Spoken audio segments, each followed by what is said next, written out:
Hello good evening everybody, my name is Shubham Jagdish and welcome back to the channel. तो बहुत दिनों से बच्चे मेरे से ये बोल रहे हैं कि सर आप नए वीडियोस कॉमर्स के क्यों नहीं डाल रहे हैं। आप पुराने वीडियोस लास्ट ईयर से कट कर करके आप इंडिविजुअल क्वेश्चंस क्यों पोस्ट कर रहे हैं।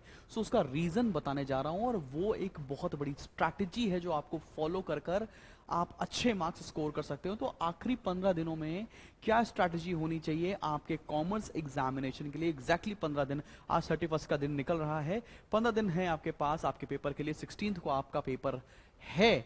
तो बॉस क्या करना चाहिए मेरे हिसाब से, इफ आई वर यू, तो मुझे क्या फॉलो करना चाहिए था। तो मैंने वही स्ट्रैटेजी आपको बताने जा रहा हूं, आइए देखते हैं।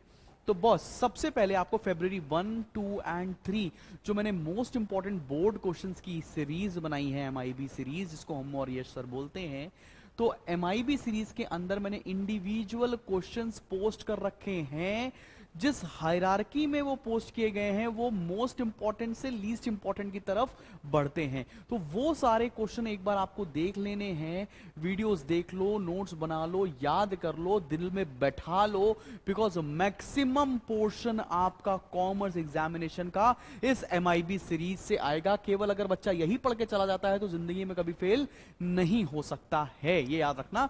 60% तो आपको यहीं से मिल रहा होगा फॉर योर बोर्ड एग्जामिनेशन। तो फरवरी 1, 2, 3 के दिन में आपको ये MIB सीरीज पूरी कंप्लीट कर लेनी है। लिंक डिस्क्रिप्शन में है, पहले कमेंट में पिन भी कर दिया है, जाके पूरा प्लेलिस्ट उठाकर देख डालो।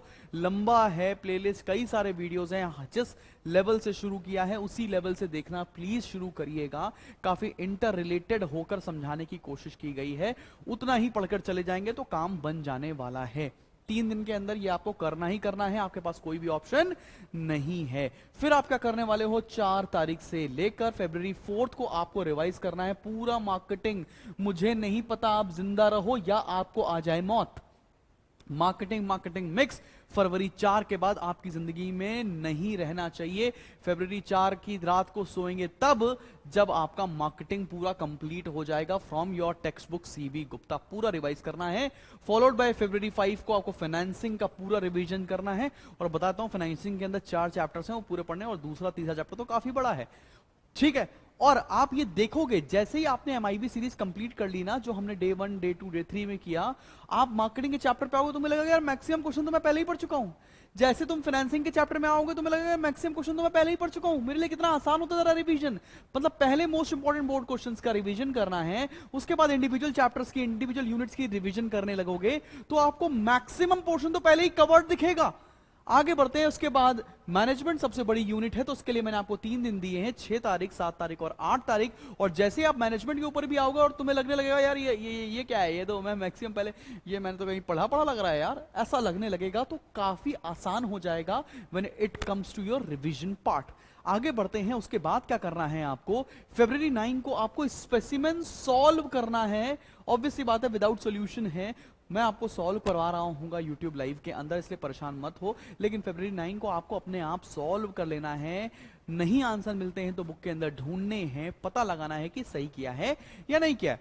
ऑब्वियस सी बात है 10 तारीख, 11 तारीख, 12, 13, 14 इन तारीख के बीच में आप इंग्लिश ही पढ़ रहे होंगे, बिकॉज 13 और 14 तारीख को आपका पेपर इंग्लिश का ही है। फिर आएंगे हम लोग February 15 पर। February 15 पर मैं कुछ गेस्ट पेपर दूंगा आपको, वो सॉल्व करेंगे।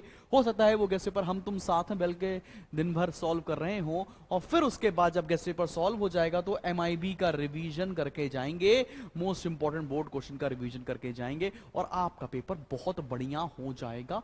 ये सिंपल सी स्ट्रैटेजी फॉलो करते हुए जाओ। बहुत ज्यादा केस स्टडी सॉल्व करने के चक्कर में ना पड़ो, बहुत ज्यादा MCQ सॉल्व करने के चक्कर में मत पड़ो। अगर कॉन्सेप्ट स्ट्रांग रहेगा, कैसा भी क्वेश्चन आ जाए, MCQ आए, केस स्टडी आए, आपसे होगा ही होगा। तो कुछ बहुत बड़ी रॉकेट साइंस नहीं होती है उसके पीछे, पढ़ा है तो हो जाएगा, नहीं पढ़ा है तो नहीं होने वाला है।